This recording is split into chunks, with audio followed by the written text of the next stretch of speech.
Кыргызстандын бийик тоолуу аймактарында 451, жетүүгө кыйын болгон 497 айыл жана Баткен облусунун чек ара аймактарында өзгөчө статуска ээ 89 айыл бар.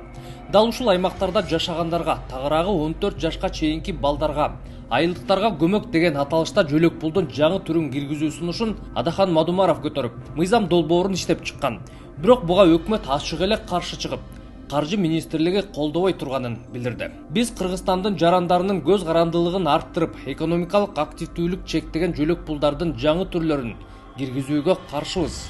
Кыскасы баягы Акылбек Жапаровдун төлөй албасак өлөлүү дегенин эле кайталашты.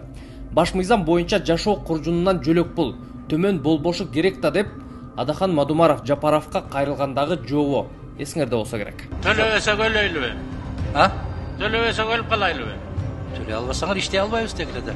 Биз конституцияны аткарбайбыз дегиле. Аз камсыз болгон үй бүлөлөрдөгү балдарга берилип жаткан социалдык жөлөк пул конституцияда белгиленген талапка жооп бербейт жана 82% аткарылбай келет. Бул өкмөт конституцияны аткарбай жатат деген сөз. Ушундан улам Мадумаров шарты татаал аймактардагы элге жардам болсун, чек арадагы жашагандарга көмөк болсун деп мыйзам сунуштаса, ага каршы чыгып жатышат. Эгерде учурда мамлекеттик жөлөк пулдун орточо өлчөмү 1200 сомду түзсө, балдар үчүн жашоо минимумунун орточо өлчөмү 6415 сомду түзөт. Эгер Адахан Мадумаровдун мыйзам долбоору парламентте колдоо тапса, жаңы жөлөк пулду 390 000 бала алат. Ал эми бул жаңы жөлөк пулду берүү үчүн республикалык бюджеттен айына 2,5 миллиард сом талап кылынат.